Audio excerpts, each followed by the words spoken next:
생각을 했지. 분명히 뒤에 누가 있는데 그게 누굴까?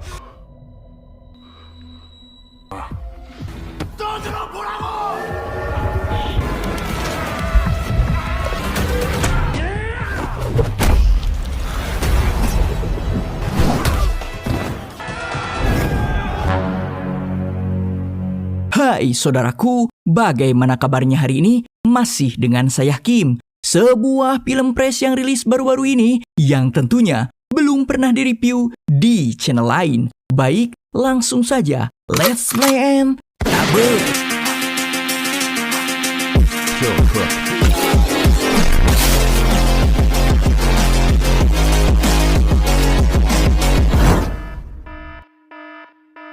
Cerita diawali dengan suasana sebuah ruangan gelap, terlihat berbagai tato di punggung tapi bukan hapur. Gambar ini menunjukkan bahan baku dan rumus kimia dalam pembuatan narkoboy. Dan mari saya perkenalkan Anda terhadap napi brutal yang baru terbebas bernama Yonggang, pemilik dari berbagai pabrik barang haram. Sekeluarnya dari penjara, ia harus menghadapi kenyataan bahwa dunia telah berubah. Pasar distribusi narkoboy kini telah dikuasai oleh orang-orang baru dengan produk yang relatif baru juga. 놈이 전국의 돈을 싹 다 긁어 모으고 있습니다. 전국을 들쑤시고 있습니다. 인사라도 해야겠군. Dia adalah seorang bos muda bernama Madojun, sosok yang tenang, dingin, dan selalu selangkah di depan lawannya. Dan di sini kita akan langsung paham bahwa kita sedang berhadapan dengan jaringan narkoba kelas kakap. Dulu mereka hanya melayani 100 transaksi sehari, tapi sekarang sudah tembus 100.000 lebih transaksi berkat memanfaatkan teknologi kecerdasan buatan atau yang lebih familiar disebut AI. Otak gila di balik kesuksesan ini tidak luput dari peran sang istri yang bernama Hyeran, sosok cantik namun sangatlah berbahaya.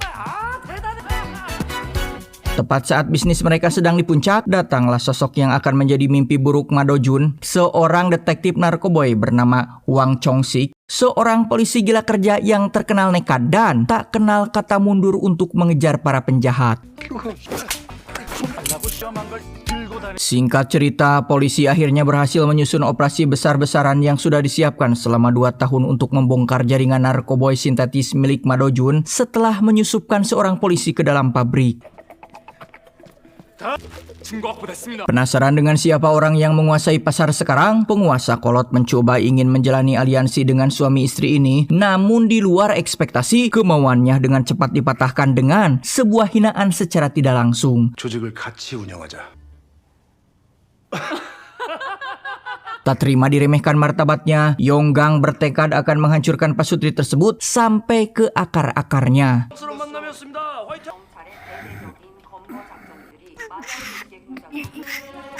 Dan operasi itu berhasil dengan gemilang. Polisi menemukan 7 kotak narkoboy sintetis, tapi saat akan mencoba menyitanya, tiba-tiba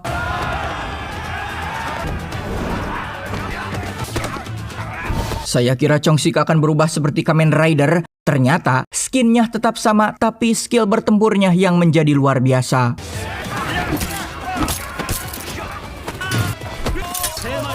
Film baru dimulai tapi keseruannya sudah setara di puncak cerita. Chong-sik mengcopy paste skill Bruce Lee untuk menangkap target utamanya yakni Madojun.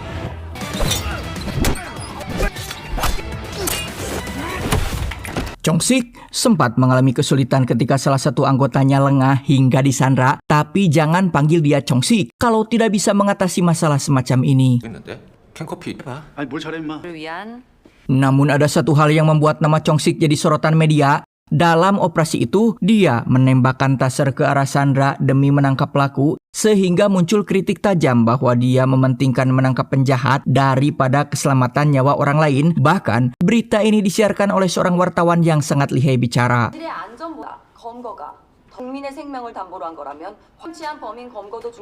Setelah keluar dari urusan kantor, kita diperkenalkan pada sisi lain kehidupan Chong-sik. Ternyata dia merupakan seorang ayah dari putri kecilnya bernama Yeonju, bocah pintar dan menggemaskan yang sangat menyayangi ayahnya. Tapi tunggu dulu, ternyata status Chong-sik adalah seorang duda. Dia sudah bercerai dengan istrinya yang bernama Sinae, sehingga Yeonju kini tinggal bersama ibu dan ayah barunya. Besoknya acara lomba pidato bahasa Inggris di sekolah Yeonju, Chong-sik datang dan akan duduk di kursi keluarga, tapi tak lama datang seorang pria muda yang juga mengklaim dirinya juga seorang ayah Yeonju hingga berebut jatah kursi seperti di negeri dongeng. Pria muda itu bernama Lee Min-sok, yakni ayah tiri Yeonju, sehingga perang dingin antara kedua ayah ini mulai terjadi. 너 압니다. 그래서 제가 여기 앉아. 소리 하는 거야? 여기 써 있잖아. 가족석이라고. Suasana semakin memanas dengan adu mulut yang tak ada habisnya. Tetapi di tengah keributan itu, Sinae yang sedang dalam perjalanan menjemput Yeonju tiba-tiba tak kunjung datang dan ponselnya pun mati. Firasat seorang ayah tak pernah salah. Dan benar saja, tak lama kemudian ponsel Chong-sik berdering dari nomor tak dikenal ternyata. 들어요. 두 번 얘기 안 할 거니까. 혹시 신혜 씨예요? Ya, yang menelpon adalah pihak penculik, mengabarkan bahwa Sinae dan Yeonju kini berada di tangan mereka. Permintaan mereka cuma satu, yaitu mengembalikan Ma Do-jun, yakni bos narkoba yang baru saja ditangkap oleh Chong-sik. Jika tidak dituruti, mereka mengancam akan menyakiti istri dan anak Chong-sik dengan cara yang sangat keji. Dan disinilah Min-sok membuka sebuah rahasia besar yang mengubah segalanya. Dia memberitahu Chong-sik bahwa Sinae sedang hamil 3 bulan. Mendengar kabar itu, Chong-sik pun terdiam, mau tak mau dia harus menerima kenyataan bahwa Min-sok ikut serta dalam misi penyelamatan ini. Dua pria yang saling membenci kini terpaksa bekerja sama demi menyelamatkan wanita yang sama-sama mereka cintai. Mereka pun bergegas menuju lokasi terakhir Sinae berada, namun hanya menemukan mobil tanpa tuan dan sedikit informasi dari rekaman kamera yang terpasang di mobil. Tak lama, Sinae menghubungi lewat telepon dalam keadaan terdesak. Sinae diam-diam memberikan kode rahasia kepada Chong-sik mengenai seberapa bahaya situasi yang dia hadapi. Ini membuktikan bahwa meski sudah bercerai, masih ada kepercayaan dan komunikasi tak kasat mata di antara mereka berdua. 그놈들 절대 동요하게 만들지 마. 알았지? 왜요? 그게 무슨 말인데요? Penculik memberi tenggat waktu yang sangat mepet, yaitu sebelum pukul 9 malam harus secepatnya menyerahkan Ma Do-jun. Jika tidak, nyawa Sinae dan Yeonju jadi taruhannya. 당신 빼갈부인 뭐 9시까지? Alasan Chong-sik memutuskan untuk membawa Ma Do-jun keluar dari tahanan secara diam-diam, tentu saja ini bukan perkara mudah karena Ma Do-jun adalah tahanan kelas kakap yang dijaga ketat. Chong-sik menyusun rencana untuk membuat seolah-olah mobil tahanan yang membawa Ma Do-jun diserang oleh kelompok lain. 일부러 사고를 내는 거야. 그때 마도 좀 빼돌리자고. Rencana awal harusnya Min-sok lah yang menghalangi laju mobil dan merebut Ma Do-jun, tapi di tengah rencana itu terjadi sebuah kejadian tak terduga. Mobil yang membawa Ma Do-jun tiba-tiba dihantam keras oleh sebuah mobil lain yang ternyata dilakukan oleh Yonggang dengan maksud melakukan balas dendam.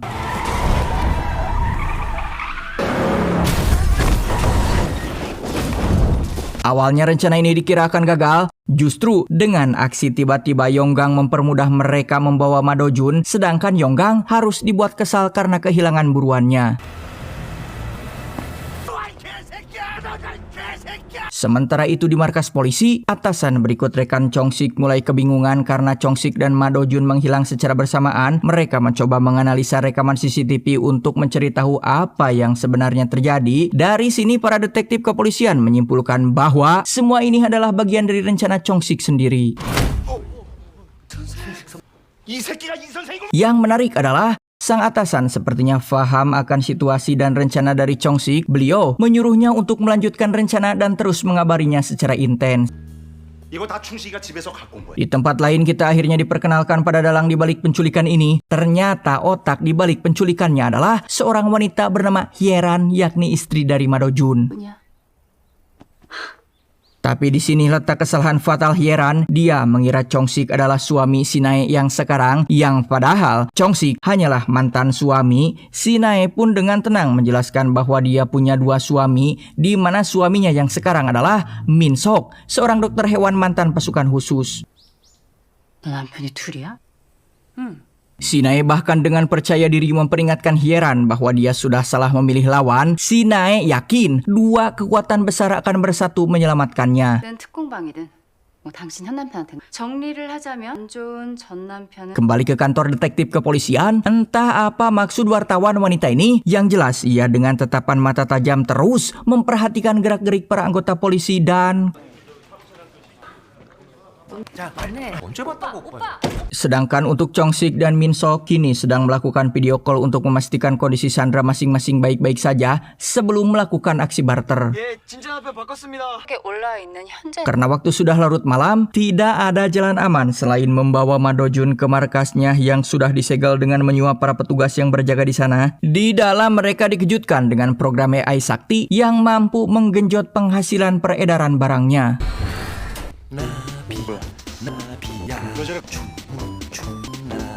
Namun tanpa mereka sadari, ada satu pria yang berusaha menyadap informasi di dalam dengan menggunakan alat canggih. Siapakah dia? Entahlah. 저 뭐야?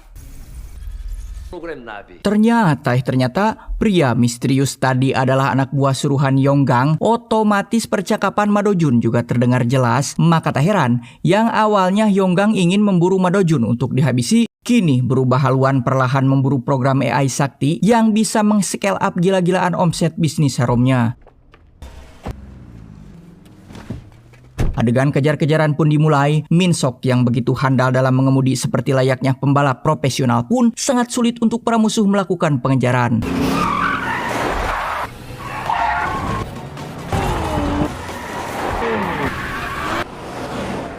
Edan, Min-sok mengganti setir mobilnya ke setelan balap demi untuk mengoptimalkan skill mengemudinya sehingga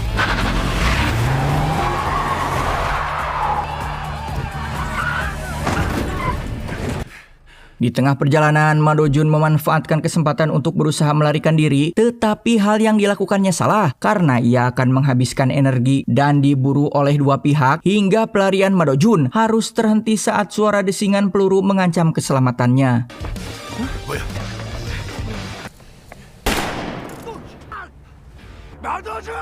Ma Do-jun mundur dan harus terjatuh ke dalam jurang. Namun anehnya, tepat ketika Min-sok dan Chong-sik datang, kotak AI sakti masih tergeletak tidak dibawa oleh Yonggang, sedangkan Ma Do-jun seperti inilah nasibnya. Ternyata Yonggang sudah puas membalaskan dendamnya. Ia dengan ceroboh lupa membawa kotak AI sakti yang harganya bisa mencapai ratusan miliar, sehingga ia memutuskan kembali akan memburunya. 형님, 1000억짜리도 같이요. Ma Do-jun berada dalam kondisi kritis, tapi tak mungkin mereka berdua membawanya ke rumah sakit. Mengetahui bahwa Min-sok seorang dokter hewan, Chong-sik menyuruh dia untuk menanganinya karena menurut Chong-sik, yang terbujur lemah ini juga kelakuannya tak beda seperti hewan. Pasca melakukan operasi, pasien kondisinya malah memburuk, sehingga berbagai bentuk penyelamatan dilakukan oleh dokter hewan ini dan singkat cerita mereka menuju kediaman Hyeran, tempat di mana ibu dan anak itu disekap, tetapi tempat tersebut hancur seperti telah mendapat aksi penyerangan. Di tengah kebingungan, Chong-sik menemukan dering HP yang tersimpan di dalam boneka. Ternyata semua ini dilakukan oleh Yonggang. Dia kembali mengancam jika istri dan anaknya ingin selamat, maka cepat serahkan kotak AI sakti yang ada padanya. 마도준도 거기 있나? Dirasa merepotkan dan tak sejalan, Min-sok dibuat tak sadarkan diri sehingga Chong-sik akan menjalankan plan B dengan terlebih dahulu menelpon pihak kepolisian bahwa pelaku penculik adalah Yonggang. 인질 구하려고 마도준 빼돌렸는데 어떻게 정리해? 그러지 말고 지금 당 Di tempat penyekapan, Hyeran berpura-pura meminta tolong untuk mengantarkannya ke kamar mandi, tetapi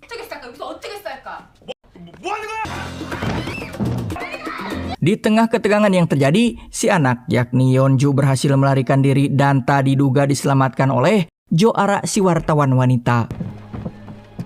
기다리고 있어? 엄마가 어디 붙잡혀 있는 Posisi persembunyian Yeonju hampir saja ketahuan, akan tetapi Jo-ara berusaha untuk mengalihkan perhatian dan 족발땡이네. Min Seok yang baru tersadar melihat di jam tangannya bahwa posisi Yeonju tidak jauh dari tempat ia berada, sehingga ia langsung pergi ke lokasi tujuan. 창고가 아니야. Di saat Chong-sik dan Ma Do-jun sedang memata-matai markas musuh, tanpa mereka ketahui akan diserang oleh lawan dari arah belakang, tetapi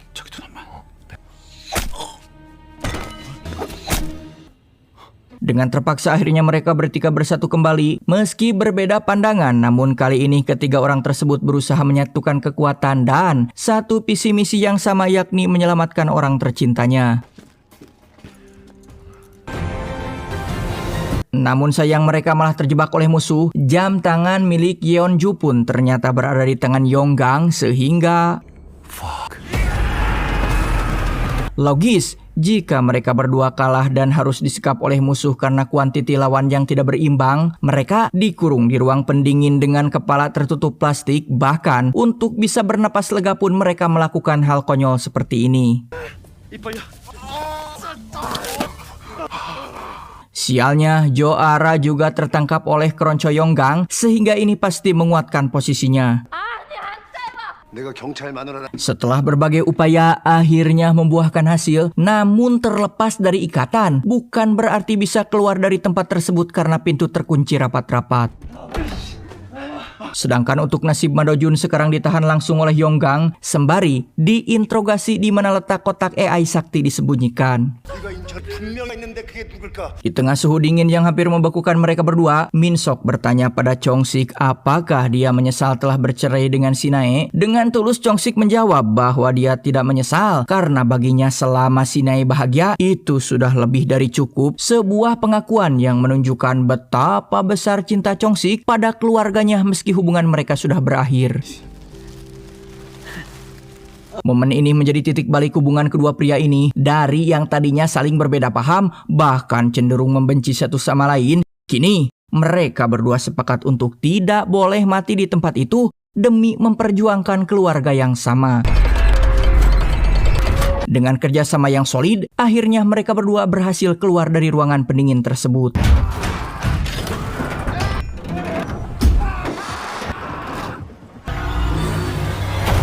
Di sisi lain, Yonggang bermaksud akan menghabisi Hyeran karena sampai saat ini pasutri tersebut tak kunjung memberikan pola rahasia untuk mengaktifkan program kecerdasan buatan itu, tetapi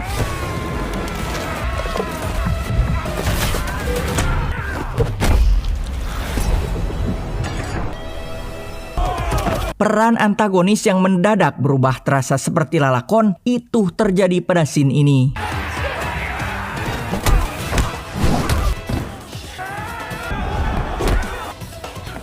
Bukan hanya dia, mereka yang sudah terbebas pun mulai melakukan penyerangan terhadap para Keronco.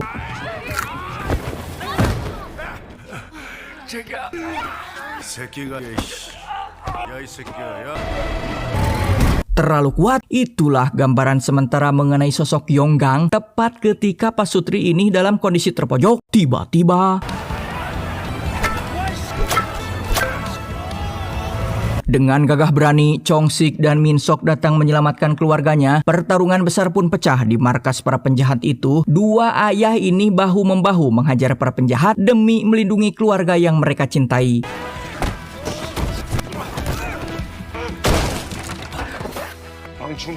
Pertarungan semakin seru ketika Madojun yang tadinya jadi tawanan justru ikut bertarung melawan Yonggang. Ternyata di antara para penjahat ini pun ada perselisihan sehingga Madojun lebih memilih melawan Yonggang yang sudah merebut wilayahnya.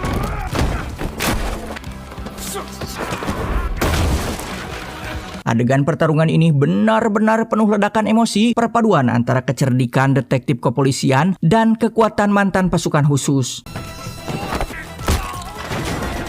Di tengah pertarungan, Yonggang sempat hendak menyakiti Sinae, tapi Chong Sik dengan sigap melindungi mantan istrinya itu sambil berteriak agar para penjahat tidak berani menyentuh keluarganya.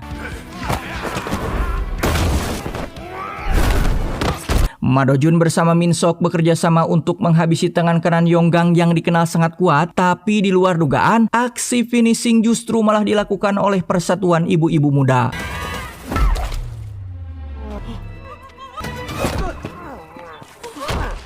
Final battle terjadi antara Chong Sik dan Yonggang dan sungguh sangat beradrenalin.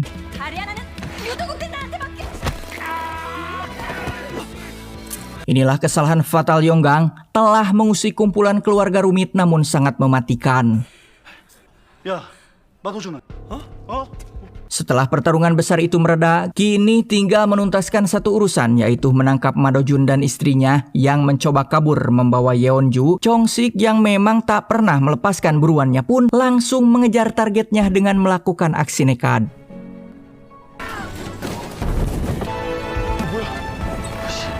Dengan bantuan Min Sok, Chong-sik berhasil meringkus Ma Do-jun, sang bos narkoba muda yang selama ini licik dan licin bagaikan belut. Akhirnya tak berdaya juga di tangan dua pria hebat ini. Film ini ditutup dengan momen yang sangat hangat dan mengharukan. Di sebuah acara sekolah, Yeonju dengan bangga membawakan pidato bertema keluargaku yang unik. Dia bercerita bahwa dirinya mempunyai dua orang ayah, sehingga kebahagiaannya pun jadi dua kali lipat. Pidato polos Yeonju ini menyentuh hati semua orang, dan kisah yang awalnya penuh kebencian antara mantan suami dan suami baru kini berubah menjadi sebuah keluarga besar yang saling melengkapi. Mereka membuktikan bahwa keluarga tidak harus selalu serumah, karena yang terpenting adalah kebersamaan dan cinta yang tulus di antara mereka. 잠깐만요. Sungguh plotnya tuh ada di sini, saudaraku. Alasan kenapa si wartawan wanita selalu mendatangi kantor polisi bahkan nekat masuk ke tempat bahaya bukan sekedar untuk meliput berita, melainkan memastikan pria yang dicintainya baik-baik saja. Tamat ending yang cukup menghangatkan. Saya Kim dan keluarga mengucapkan selamat beraktivitas, saudaraku. Tetap semangat, tetap menonton film aslinya ya. Jangan lupa untuk bersyukur hari ini. See you next time.